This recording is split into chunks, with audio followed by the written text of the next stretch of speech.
जय हिंद दोस्तों। CDS 1 2020 के ऑफिशियल क्वेश्चन पेपर को डिस्कस कर रहे हैं हम लोग।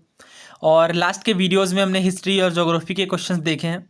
नाउ इस वीडियो में इकोनॉमिक्स के क्वेश्चन की बात करेंगे। अगर बात करें इकोनॉमिक्स की तो दो सेक्शन देखने को मिलते हैं, पहला मैक्रो इकोनॉमिक्स और दूसरा माइक्रो इकोनॉमिक्स। तो जो ज़्यादातर क्वेश्चन आते हैं जनरली वो मैक्रो इकोनॉमिक्स से आते हैं, लेकिन आप इस पेपर में देखेंगे कि माइक्रो इकोनॉमिक्स से भी काफ़ी सारे क्वेश्चन आए हैं। अब जो बिल्कुल बिगिनर हैं इकोनॉमिक्स में उनके लिए मैं बता दूं कि मैक्रो इकोनॉमिक्स में हम लोग ओवरऑल इकोनॉमी की बात करते हैं, जैसे किसी कंट्री की या किसी एक लार्ज सेक्शन ऑफ एरिया की। लेकिन अगर आप माइक्रो इकोनॉमिक्स में देखें तो एक पर्टिकुलर हाउस होल्ड के बारे में इकोनॉमिक्स से स्टडी की जाती है। सो स्टार्ट करते हैं फिर हम लोग। सो यहाँ पे हमारा पहला क्वेश्चन है 51 नंबर का। यहाँ पे आपसे पूछा जा रहा है रेपो रेट के बारे में कौन सी बात सही नहीं है।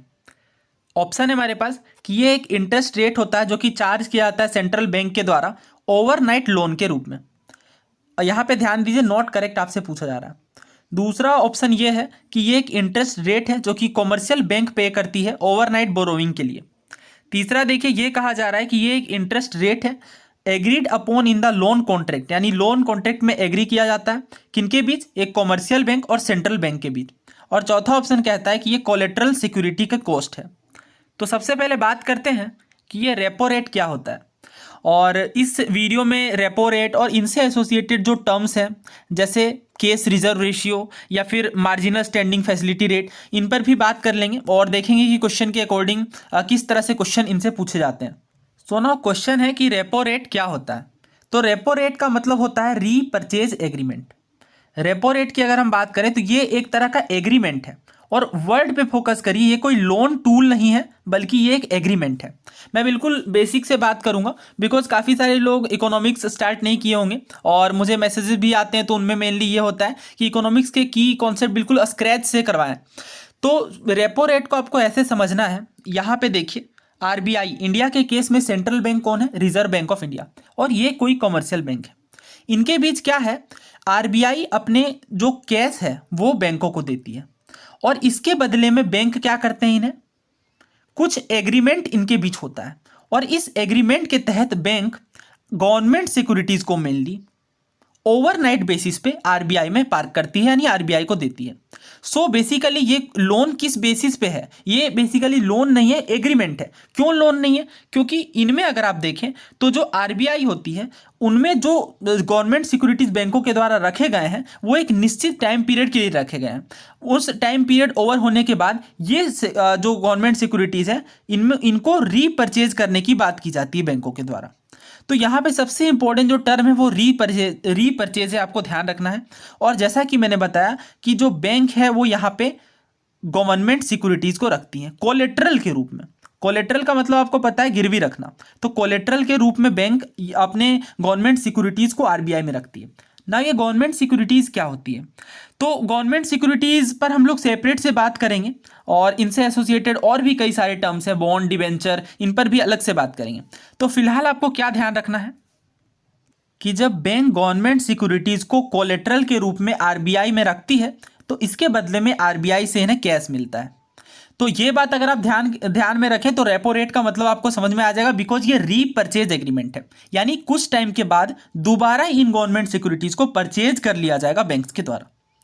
और इस जो टाइम पीरियड में है ये जो कैश दिया जाएगा, इनसे मॉनेटरी टूल और बाकी सारी चीज़ें जब हम लोग अलग से बात करेंगे कि किस तरीके से मॉनेटरी पॉलिसीज इन्फ्लुएंस करती है RBI, महंगाई को रोकने यानी इन्फ्लेशन को रोकने के लिए कई सारी टूल्स का प्रयोग किया जाता है। कई बार CRR, SLR ये चीज़ें बढ़ाई घटाई जाती हैं, इनके बेसिस पर भी मनी सप्लाई अफेक्ट होता है ना। ये क्वेश्चन बहुत अच्छा है, काफ़ी अच्छे से इस कॉन्सेप्ट को क्लियर कर देगा।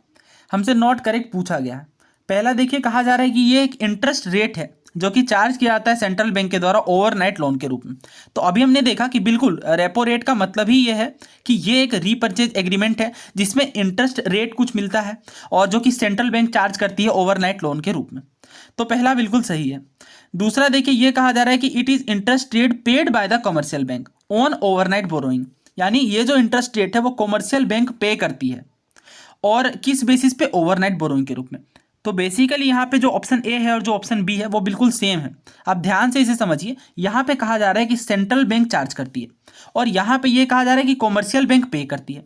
तो अभी मैंने आपको क्या बताया, एक साइड में RBI है जो कि इंडिया के केस में सेंट्रल बैंक है, और दूसरे साइड में कमर्शियल बैंक है।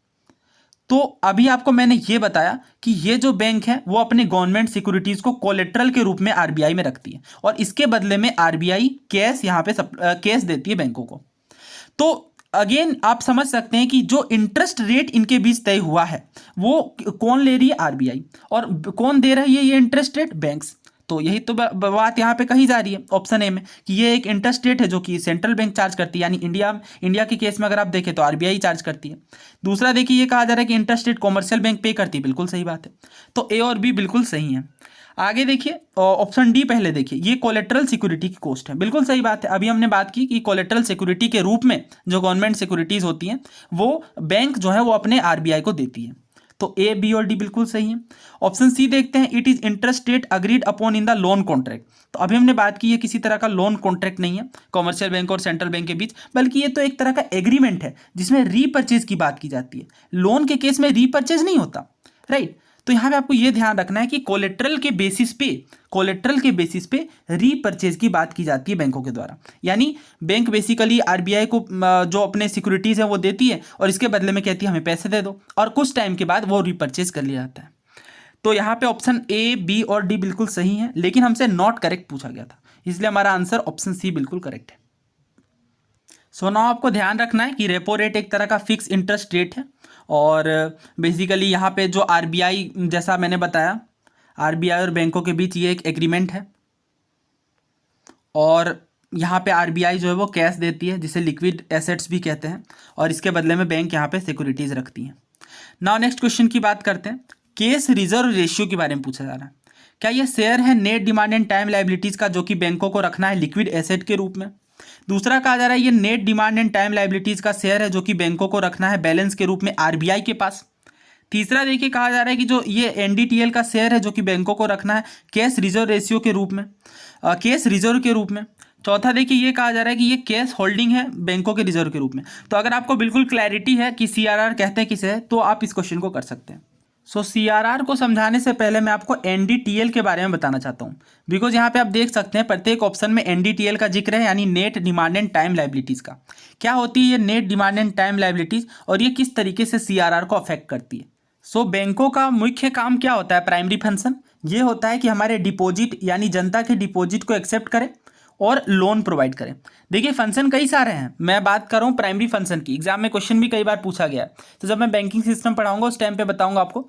तो फिलहाल आपको ये ध्यान रखना है कि बैंकों में हम लोग पैसा डिपॉजिट करते हैं और वो बैंकों की लायबिलिटी कहलाती है। लायबिलिटी का मतलब देयता, ये बैंकों को वापस देना है, राइट, इसलिए ये लायबिलिटी है। तो बैंक में अगर आप देखें लायबिलिटी तो मेनली दो तरह की देखने को मिलेगी, पहली टाइम लायबिलिटी, दूसरी डिमांड लायबिलिटी, और इसी को मिला करके इसका जो टोटल आता है उसे कहते हैं net demand and time liability यानी एनडीटीएल।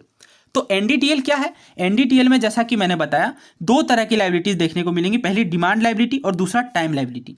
अब इसका मतलब ये है, देखिए जब पब्लिक अपने डिमांड डिपॉजिट को जो डिपॉजिट को जमा करती है, जब उसे वो डिमांड करेगी तो उसकी डिमांड लायबिलिटी है। कहने का मतलब ये है कि किसी पर्सन ने लेट सपोज 1 लाख रुपीज़ यहाँ पे जमा किया है, डिपॉजिट किया है बैंकों में, तो अब बैंकों को ये पैसे देने हैं और ये जो 1 लाख रुपीज़ जो भी बैंकों के पास है वो क्या कहलाएगी, डिमांड लायबिलिटी कहलाएगी। अब देखिए कुछ ऐसे डिपॉजिट्स होंगे डेफिनेटली जो एक निश्चित टाइम पीरियड के बाद लौटाने होंगे बैंकों को, जो फिक्स डिपॉजिट मेनली कहलाती है। कुछ टाइम पीरियड फिक्स होगा, 2 साल 4 साल, और 4 साल के बाद वापस यहाँ पे जिसने भी पैसे डिपॉजिट किए हैं वो वापस बैंक से लेने आ जाएंगे। तो उस तरह की लायबिलिटीज़, क्योंकि वो भी अगेन बैंकों को वापस करने हैं तो वो भी बैंकों के लिए लायबिलिटी है, तो उस तरह की लायबिलिटीज़ क्या कहलाएगी, टाइम लायबिलिटी। तो ये काफ़ी आसान है समझना। अब बैंकों की जो ओवरऑल एसेट होती है उसमें आप कह सकते हैं कि एनडीटीएल का पार्ट है। सो नाउ बात करते हैं सीआरआर की, यानी कैश रिजर्व रेशियो की। So what is cash reserve ratio? The amount of cash that banks maintain with RBI with respect to their NDTL. NDTL के रेस्पेक्ट में जितना अमाउंट ऑफ कैश ये जो बैंक है, यहाँ पे ध्यान दीजिए, ये मान लीजिए कमर्शियल बैंक है, तो इनका जो एनडीटीएल है, एनडीटीएल का मतलब जो डिमांड और टाइम लायबिलिटीज है, यानी हम जो पैसे डिपॉजिट कर रहे हैं बैंकों के पास वो एनडीटीएल का पार्ट है। तो उस एनडीटीएल का कुछ पार्ट कैश के रूप में बैंक आरबीआई में रखती है, ठीक है। तो ऑफ कोर्स यहाँ पे ऑनलाइन ट्रांजेक्शन हो या जैसे भी हो, बट आपको ध्यान ये रखना है कि जो कमर्शियल बैंक है वो कुछ अपने एनडीटीएल का कुछ पार्ट कैश के रूप में आरबीआई के पास रखती है और वो कहलाता है कैश रिजर्व रेशियो। नाम से ही पता चल रहा है कि ये कैश का रिजर्व है और कुछ रेशियो रखा जा रहा है एनडीटीएल का। तो यहाँ पे ध्यान देने वाली बात क्या है, बिकॉज यहाँ पे आप दो टर्म में कंफ्यूज हो सकते हैं। पहला है कैश रिजर्व रेशियो और दूसरा है स्टैट्यूटरी लिक्विडिटी रेशियो। तो सीआरआर और एसएलआर के बीच आप कंफ्यूज हो सकते हैं, इसलिए मैं आपको दोनों टर्म एक साथ समझा दे रहा हूँ। सीआरआर का मतलब ये है कि अमाउंट ऑफ कैश जो कि बैंकों को मेंटेन करना है आरबीआई के पास। ध्यान देने वाली बात क्या है कि सीआरआर में जो पैसे होंगे वो आरबीआई को पहुंचाने होंगे बैंकों को। ऑब्वियसली वो पहुंचाएगी नहीं, बट आपको समझना है इस तरीके से। और एसएलआर के अंदर क्या होता है, नाम से समझिए, स्टैट्यूटरी लिक्विडिटी रेशियो। तो जो बैंकों को अपने कुछ इनकम का, कुछ एनडीटीएल का जो डिपॉजिट है बैंकों के पास, उसका कुछ पार्ट खुद के पास ही रखना है। यहाँ पे देखिए सीआरआर के अंदर ये आरबीआई के पास पैसे पहुंचाएगी, लेकिन ये एसएलआर में खुद के पास ही रखेगी। नाउ सवाल ये उठता है कि ये खुद के पास पैसे क्यों रखेगी। तो इसका रीज़न ये है कि कई बार बैंक रन की सिचुएशन देखने को मिलती है। नाउ ये बैंक रन क्या है, क्या बैंक भाग गई है? नहीं, बैंक रन का मतलब ये है कि लोग भागे आ रहे हैं बैंकों के पास अपना पैसा लेने। तो अब ना सवाल ये तो उठता है कि ऑफ कोर्स बैंक का काम ही है ट्रांजैक्शन करना, लेकिन ऐसा कब होगा? ऐसा तब होगा, तो कई बार जैसे आपने सुना होगा न्यूज़ के अंदर भी कि अफवाहें उड़ती है जिसके तहत कहा जाता है कि बैंकों के पास अब पैसा नहीं है देने को, तो कई सारे लोग यहाँ पे बैंकों के पास पहुँच जाते हैं। तो उस केस में क्या होता है, उस केस में बैंकों के पास अगर कैश ना पड़े हों तो फिर वो लोगों को कैसे लौटाएगी। इसलिए यहाँ पे कुछ जो अमाउंट है वो एनडीटीएल का कुछ अमाउंट कैश के रूप में बैंकों को खुद के पास ही रखना होता है, कैश के रूप में या लिक्विड एसेट के रूप में या गवर्नमेंट सिक्योरिटीज के रूप में या गोल्ड के रूप में। ठीक है, तो ये सभी एसएलआर के पार्ट है। नाउ अगेन मैं आपको सीआरआर बता दे रहा हूँ। सीआरआर का मतलब मैंने क्या बताया कि ये कैश का वो अमाउंट है जो कि बैंकों को किनके पास रखना है, आरबीआई के पास, कैश के रूप में, राइट। तो ये दोनों टर्म थे, आपको कैसे ध्यान रखना है ये, तो इनके टर्म के नाम से ही, जैसे एसएलआर, तो यहाँ पे आप देख सकते हैं लिक्विडिटी। लिक्विड का मतलब आई होप आपको पता होगा यहाँ पे लिक्विडिटी का क्या मतलब है। तो देखिए मैं बताता हूँ लिक्विडिटी का मतलब। अगर मैं बात करूँ कैश की, तो कैश सबसे ज़्यादा लिक्विड है। क्यों? क्योंकि आप कैश से किसी भी तरह का कोई भी ट्रांजैक्शन कर सकते हैं काफ़ी आसानी से। लेकिन अगर मैं बात करूँ आपके पास किसी दूसरी तरह की संपत्ति है, लेट सपोज आपके पास एक होम है, तो अगर आप इस हाउस को सेल करना चाहते हैं तो हाउस को सेल करने में एक प्रक्रिया होगी, प्रोसेस होगी, ऑफ कोर्स बायर ढूंढना पड़ेगा। तो आप मान लीजिए आपको अचानक से पैसों की जरूरत पड़ी, ठीक है, तो क्या आप डायरेक्टली कह सकते हैं कि ये हाउस है और इसे आप कैश में कन्वर्ट कर लें तुरंत ही? ऐसा नहीं हो पाएगा, कुछ टाइम लगेगी इसके पीछे, तो ये कम लिक्विड है। तो यहाँ देखिए लिक्विडिटी का मतलब मैंने आपको समझा दिया, एक क्वेश्चन में कराता हूँ ताकि आपको और क्लियर हो जाए। क्वेश्चन को देखिए, ये सिविल सर्विसेज 2013 का क्वेश्चन है। लिक्विड एसेट आपको दिए गए हैं और बताना है डिक्रीजिंग ऑर्डर में लिक्विडिटी के रूप में अरेंज करना है। ऑप्शन मैं यहाँ पे लिख देता हूँ। देखिए पहला ऑप्शन है यहाँ पे 1432, दूसरा ऑप्शन है 4321, तीसरा ऑप्शन है 2314 और चौथा ऑप्शन है 4132। तो यहाँ पे आपको क्या ध्यान देना है, लिक्विड एसेट के बारे में पूछा जा रहा है और लिक्विडिटी का क्रम लगाना। Now what is liquidity? तो लिक्विडिटी का मतलब होता है कि किसी भी एसेट को कितनी ईजिली आप कैश में कन्वर्ट कर सकते हैं। जिस एसेट को आप जितनी आसानी से कैश में बदल सकते हैं वो संपत्ति उतनी ही ज़्यादा लिक्विड होगी। तो यहाँ पे देखते हैं, देखिए डिमांड डिपॉजिट की बात की जा रही है, टाइम डिपॉजिट की, सेविंग डिपॉजिट की और करेंसी की। तो हमें पता है कि करेंसी तो ऑब्वियसली कैश में ही होती है, इसलिए सबसे ज़्यादा लिक्विड है, काफ़ी आसानी से आप ट्रांजेक्शन कर सकते हैं। यानी 4 हमें सबसे पहले देखने को मिलेगा। तो ये ऑप्शन और ये ऑप्शन चला गया, यानी हमारे पास बी और डी बचा है, 4321 या फिर 4132। अगला देखिए, अगर आप देखें 4 के बाद यानी करेंसी के बाद, तो सबसे ज़्यादा आपको डिमांड डिपॉजिट ज़्यादा लिक्विड देखने को मिलेगा। क्यों? क्योंकि ये आपके पैसे हैं जो आपने बैंक में जमा किए हैं, तो आप जब चाहें डिमांड कर सकते हैं इसकी, इसलिए डिमांड डिपॉजिट है और ये बहुत ज़्यादा लिक्विड है। और इसके बाद अगर आप देखें तो सेविंग डिपॉजिट आएगी और लास्ट में टाइम डिपॉजिट। क्यों? क्योंकि टाइम डिपॉजिट का एक मैच्योरिटी पीरियड होता है। अगर आपने पैसे जमा किए 5 साल के लिए, तो आप तुरंत उसे कैश में नहीं कन्वर्ट कर सकते ना, 5 साल के लिए आपको वेट करना पड़ेगा। तो इस तरीके से ये टाइम डिपॉजिट कम लिक्विड है। तो करेक्ट आंसर हमारा क्या बनता है? 4, 1, फिर आएगा 3, फिर 2। सबसे ज़्यादा लिक्विड करेंसी है, उसके बाद डिमांड डिपॉजिट, क्योंकि आप जब चाहें तब डिमांड कर सकते हैं अपने पैसे की बैंक में जा करके, और क्योंकि ये डिमांड डिपॉजिट है। तीसरा सेविंग डिपॉजिट जो आपने सेव कर रखे हैं, और चौथा यहाँ पे टाइम डिपॉजिट है। तो आई होप आपको लिक्विडिटी का मतलब क्लियर हो गया कि किसी भी संपत्ति को आप कितनी ईजिली कैश में कन्वर्ट कर सकते हैं। तो जैसे मैंने हाउस वाला एग्जांपल लिया, हाउस बहुत ज़्यादा लिक्विड नहीं है तो आपकी एसेट ही, भले ही ये कितना भी महंगा क्यों ना हो, बट इसे आप इजीली कैश में कन्वर्ट नहीं कर सकते, इसलिए कम लिक्विड माना जाएगा। लेकिन अगर आप इसे कंपेयर, बिकॉज देखिए अगर आप हाउस को कंपेयर करते हैं गोल्ड के साथ, तो गोल्ड ज़्यादा लिक्विड माना जाएगा हाउस के मुकाबले, क्योंकि गोल्ड को हाउस के मुकाबले कहीं ज़्यादा ईजिली सेल किया जा सकता है। तो ये मतलब है लिक्विडिटी का। तो ये सिविल सर्विसेज का क्वेश्चन था, इससे काफ़ी आसानी से आपको अच्छी क्लैरिटी हो गई होगी कि जो यहाँ पे मैं बात कर रहा हूँ लिक्विडिटी की, लिक्विडिटी का मतलब ये होता है कि किसी भी एसेट को कितनी ईजिली कैश में तब्दील किया जा सकता है। सो यहाँ पे मैंने आपको कई सारे कॉन्सेप्ट बताए हैं, कई सारे टर्म्स बताए हैं, बैंक रन के बारे में बताया, CRR, SLR। नाउ देखिए अब इस क्वेश्चन पे आते हैं। तो यहाँ पे आपसे पूछा जा रहा है बेसिकली CRR की डेफिनेशन। तो क्या ये शेयर है जो बैंकों को लिक्विड एसेट के रूप में रखना है? बिल्कुल नहीं। अभी मैंने आपको क्या बताया कि SLR का मतलब होता है कि बैंकों को जो पैसे लिक्विड एसेट के रूप में अपने पास रखने हैं। अब लिक्विड एसेट का मतलब आप अच्छे से समझते हैं, लिक्विड एसेट का मतलब कैश आप कह लें या फिर गवर्नमेंट सिक्योरिटीज, बिकॉज इसे भी सेल करके काफ़ी आसानी से कैश में कन्वर्ट किया जा सकता है। इसके अलावा गवर्नमेंट सिक्योरिटीज़ हो गई, कैश हो गई, या गोल्ड भी काफ़ी ज़्यादा लिक्विड माना जाता है, आप इजीली सेल करके इसे कैश में कन्वर्ट कर सकते हैं। तो हमें पता है कि ये CRR नहीं है बल्कि SLR है, तो ये तो हमारा आंसर होगा नहीं। दूसरा देखिए, the share of NDTL that banks have to hold as balance with the RBI। हाँ ये होगा, क्यों? क्योंकि अभी मैंने बताया कि CRR का मतलब क्या है, जो पैसे NDTL का जो पार्ट, जो शेयर एक बैंक को RBI के पास रखना है, ठीक है, वो क्या कहलाता है? CRR। और मैंने आपको रीजन भी बता दिया ऐसा क्यों करते हैं, बिकॉज बैंक रन की सिचुएशन से बचा जाए। और CRR SLR basically monetary tool है और इनका काफ़ी ज़्यादा उपयोग है। जब मैं इन्फ्लेशन के बारे में बताऊंगा उस टाइम पे इस पर और डिटेल से एलाबोरेट करेंगे। तो ये तो इसका आंसर नहीं है, ऑप्शन बी है। आगे पढ़ लेते हैं, the share of net demand and time liabilities that bank have to hold as part of their cash reserve. नहीं ये नहीं है, अभी मैंने इसके बारे में बताया कि जो NDTL का वो पार्ट जिसमें बैंक को वो रखने हैं कैश रिजर्व के रूप में, तो ये क्या कहलाएगा? ना ही ये CRR है ना ही SLR है, बिकॉज CRR अगर होता तो केवल यहाँ पे कैश रिजर्व खुद के पास वो नहीं रखती बल्कि RBI के पास रखती। लेकिन अगर SLR की बात होती तो कैश रिजर्व की बात नहीं की जाती बल्कि लिक्विड एसेट की बात की जाती। लिक्विड एसेट में सिर्फ कैश नहीं आता, कैश भी आता है, इसके अलावा और भी जो लिक्विड एसेट हो गए जैसे गोल्ड हो गई, गवर्नमेंट सिक्योरिटीज़ पर मैं बात करूँगा वो हो गई, ये सभी लिक्विड एसेट मानी जाती हैं। और चौथा क्या कहा जा रहा है? The ratio of cash holding to reserve of bank. नहीं ये भी नहीं, बिल्कुल इलॉजिकल है। करेक्ट आंसर हमारा ऑप्शन बी है। तो आई होप आपको बहुत अच्छे से क्लैरिटी मिल गई होगी CRR क्या है, SLR क्या है। ऑब्वियसली यहाँ पे और भी टर्म्स हैं, जैसे एक टर्म होती है बैंक रेट, और भी कई सारे टर्म्स हैं, इस पर मैं अलग से बात करूँगा।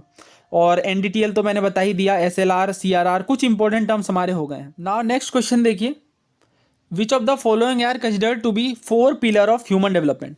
ह्यूमन डेवलपमेंट के 4 पिलर के रूप में किसे माना जाता है? पहला कहा जा रहा है इक्विटी, इंक्लूजन, तीसरा है प्रोडक्टिविटी और एम्पावरमेंट। दूसरे ऑप्शन में कहा जा रहा है equity, productivity, empowerment and sustainability. और तीसरा कहा जा रहा है productivity, gender, inclusion and equity. और चौथा कहा जा रहा है labour, productivity, inclusion and equity. तो ऑब्वियसली हम यहाँ पे बात करें ह्यूमन डेवलपमेंट की, और डेवलपमेंट के लिए सबसे ज़रूरी प्रोडक्टिविटी तो है ही, एम्पावरमेंट भी है, लेकिन सस्टेनेबिलिटी का होना भी ज़रूरी है। तो केवल एक ही ऐसा ऑप्शन है जहाँ पे सस्टेनेबिलिटी के बारे में बात की गई है, इसलिए हमारा करेक्ट आंसर ऑप्शन बी होगा। और इन टर्म्स का मतलब आप समझते हैं, एम्पावरमेंट का मतलब क्या होता है, सस्टेनेबिलिटी का मतलब भी आई होप आप समझते हैं। 9th क्लास की NCERT में आपने पढ़ा भी होगा सस्टेनेबल डेवलपमेंट के बारे में।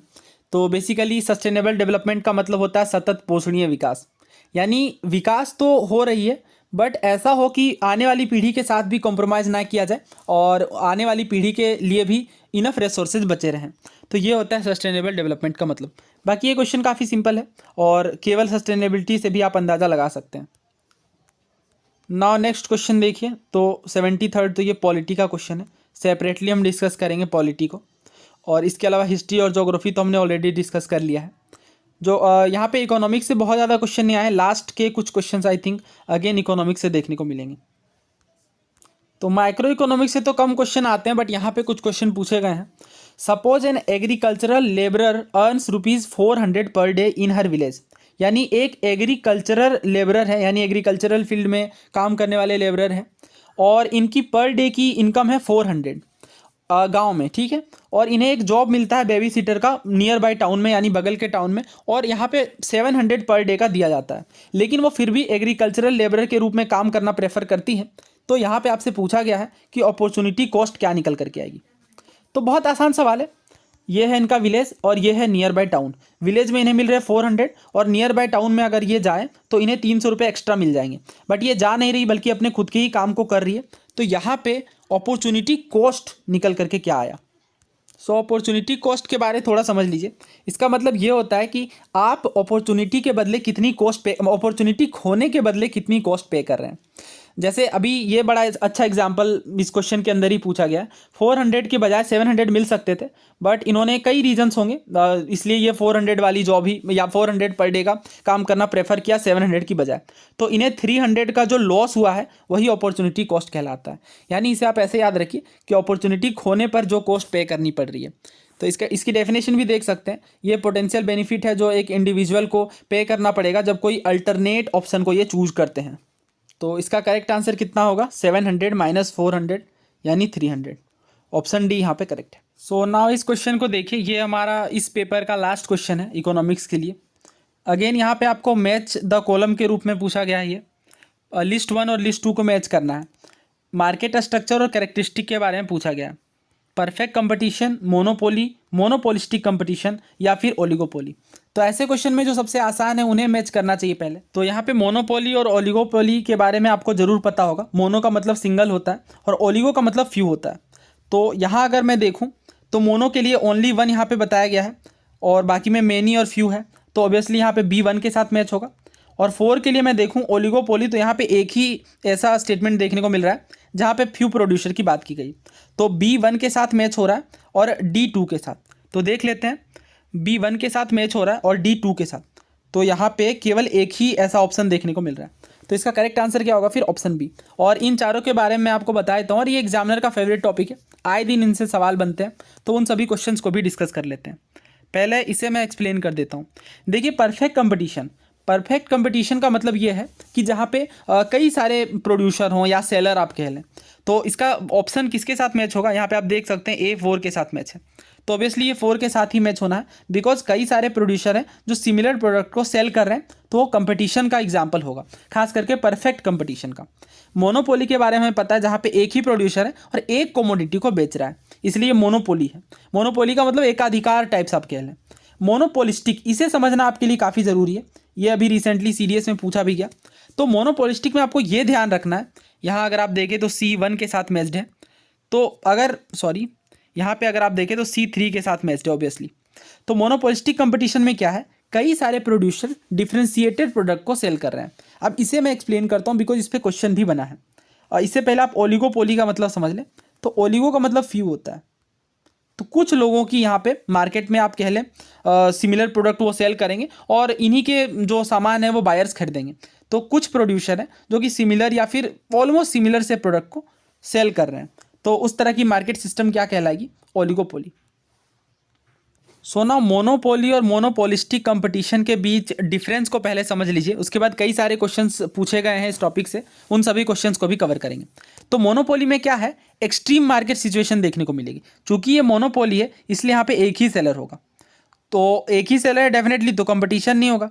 अब ये सारी चीज़ें कंट्रोल करेगा, अब आपको ये जितनी मर्जी प्राइस बढ़ाए आपको खरीदना ही पड़ेगा, बिकॉज मोनोपोली है इसकी मार्केट में।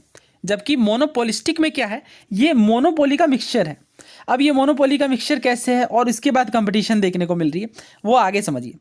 देखिए अगर मैं बात करूं बायर और सेलर की, तो चूंकि ये मोनोपोली है इसलिए यहाँ पे एक ही सेलर होगा और सारे बायर इस पे डिपेंडेंट हैं, इसलिए इनका मार्केट पे एब्सोल्यूट यानी कंप्लीट कंट्रोल है, क्योंकि ये मोनोपोली है। लेकिन मोनोपोलिस्टिक में बात करूं तो कुछ नंबर ऑफ सेलर देखने को मिलेंगे और इस वजह से ये मोनोपोलिस्ट के बीच का कंपटीशन है। यानी एक मोनोपोलिस्टिक में अगर आप देखें तो कई सारे सेलर्स देखने को मिलेंगे।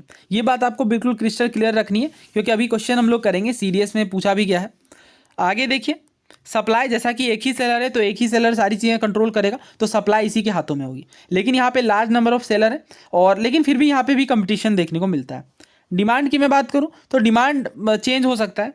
डिमांड की अगर मैं बात करूँ तो डिमांड कर्व स्लोप डाउनवर्ड, यानी डिमांड जो है वो सारी चीज़ें ये कंट्रोल करेगा, प्रोडक्ट की अगर बात करें तो मोनोपोली में होमोजीनस प्रोडक्ट सेल किए जाएंगे। होमोजीनस का मतलब एक ही जैसा।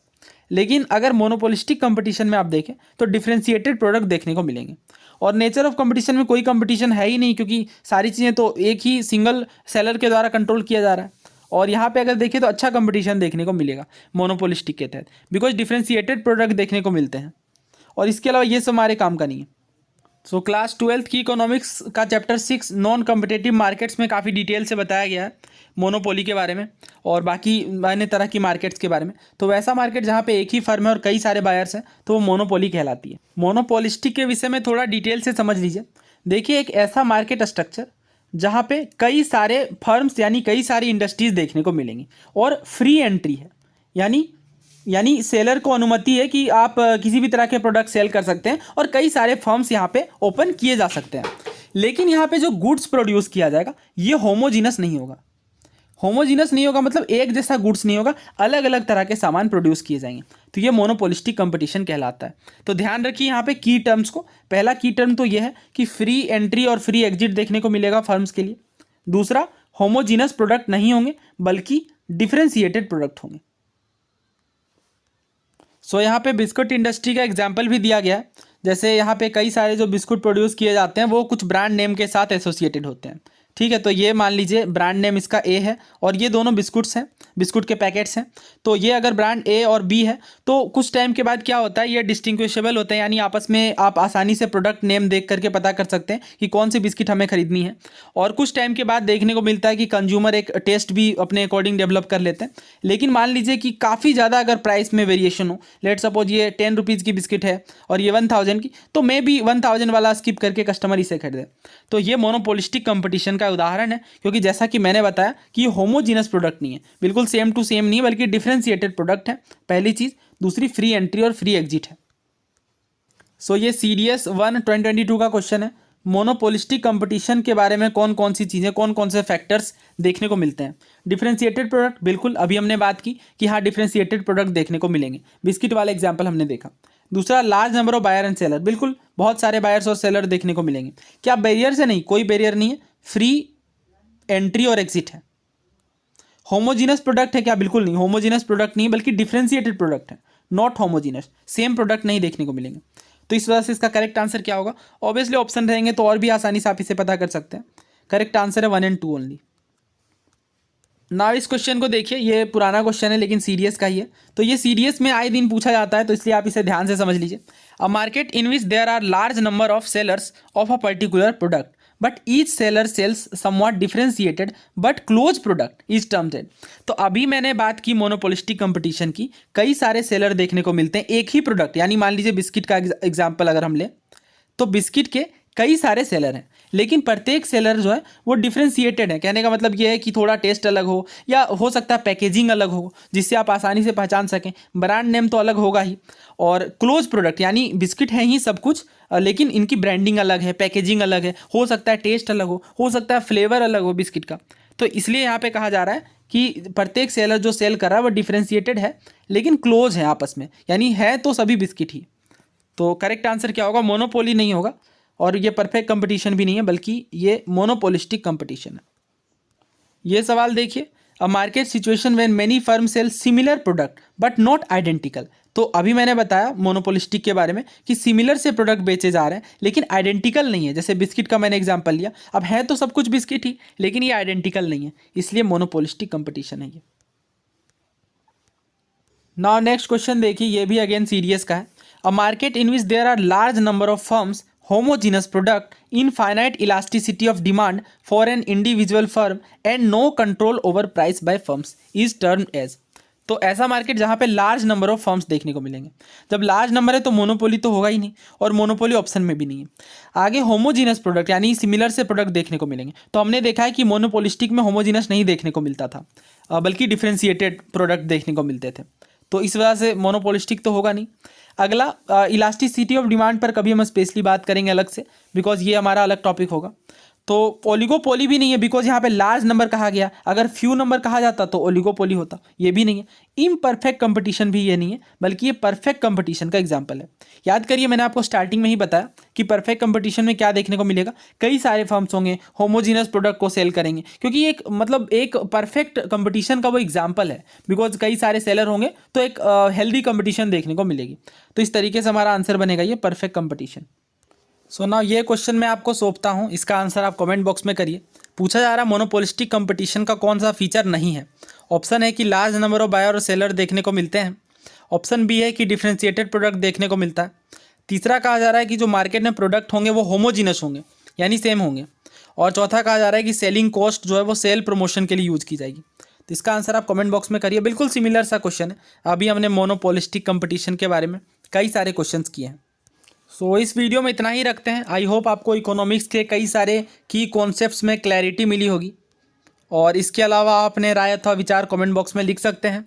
अगर आप चैनल पर नए हैं तो चैनल को सब्सक्राइब ज़रूर कर लें। धन्यवाद।